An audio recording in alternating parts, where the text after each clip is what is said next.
Chapitre 23.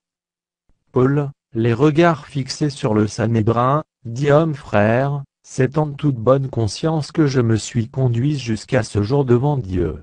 Le souverain sacrificateur Anania ordonna à ceux qui étaient près de lui de le frapper sur la bouche. Alors Paul lui dit: Dieu te frappera, muraille blanchie. Tu es assis pour me juger selon la loi, et tu violes la loi en ordonnant qu'on me frappe.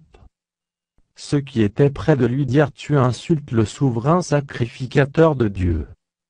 Et Paul dit: Je ne savais pas, frère, que ce fût le souverain sacrificateur, car il est écrit: Tu ne parleras pas mal du chef de ton peuple. Paul, sachant qu'une partie de l'assemblée était composée de Sadducéens et l'autre de pharisiens, s'écria dans le Sanhédrin: Homme frère, je suis pharisien, fils de pharisien, c'est à cause de l'espérance et de la résurrection des morts que je suis mis en jugement. Quand il eut dit cela, il s'éleva une discussion entre les pharisiens et les sadducéens, et l'assemblée se divisa. Car les sadducéens disent qu'il n'y a point de résurrection, et qu'il n'existe ni ange ni esprit, tandis que les pharisiens affirment les deux choses. Il y eut une grande clameur, et quelques scribes du parti des pharisiens, s'étant levés, engagèrent un vif débat, et dirent: Nous ne trouvons aucun mal en cet homme, peut-être un esprit ou un ange lui a-t-il parlé. Comme la discorde allait croissant, le tribun, craignant que Paul ne fût mis en pièces par ces gens, fit descendre les soldats pour l'enlever du milieu d'eux et le conduire à la forteresse. La nuit suivante, le Seigneur apparut à Paul, et dit: Prends courage, car, de même que tu as rendu témoignage de moi dans Jérusalem, il faut aussi que tu rendes témoignage dans Rome. Quand le jour fut venu, les Juifs formèrent un complot, et firent des imprécations contre eux-mêmes, en disant qu'ils s'abstiendraient de manger et de boire jusqu'à ce qu'ils eussent tué Paul. Ceux qui formèrent ce complot étaient plus de 40. Et ils allèrent trouver les principaux sacrificateurs et les anciens, auxquels ils dirent: Nous nous sommes engagés, avec des imprécations contre nous-mêmes, à ne rien manger jusqu'à ce que nous ayons tué Paul. Vous donc, maintenant, adressez-vous avec le Sanhédrin au tribun, pour qu'il l'amène devant vous, comme si vous vouliez examiner sa cause plus exactement, et nous, avant qu'il approche, nous sommes prêts à le tuer.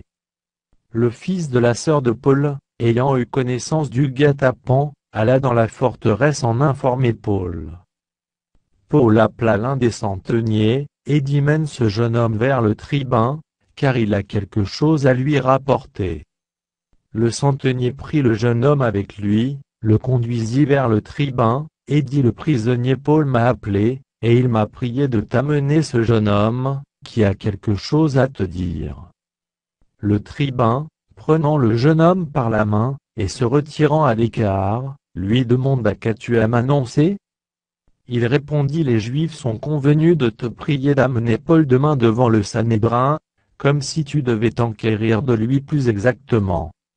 Ne les écoute pas, car plus de 40 d'entre eux lui dressent un guet-apens, et se sont engagés, avec des imprécations contre eux-mêmes, à ne rien manger ni boire jusqu'à ce qu'il les tué.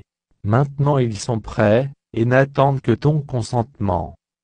Le tribun renvoya le jeune homme, après lui avoir recommandé de ne parler à personne de ce rapport qu'il lui avait fait.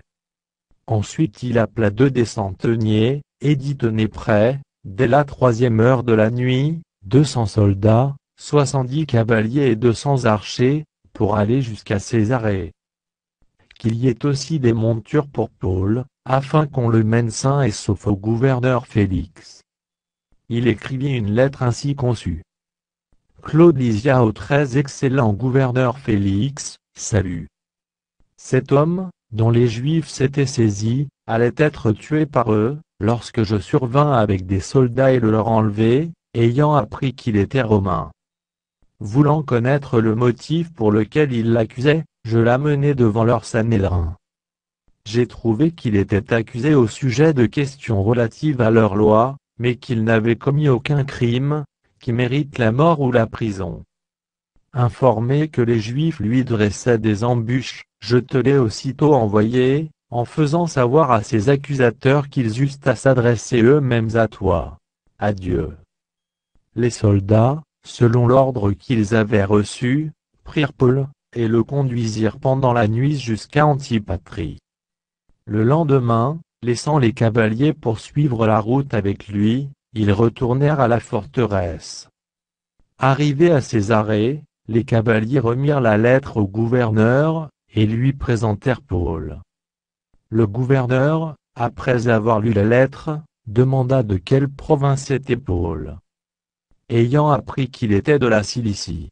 « Je t'entendrai, dit-il, quand tes accusateurs seront venus. » Et il ordonna qu'on le gardât dans le prétoire d'Hérode.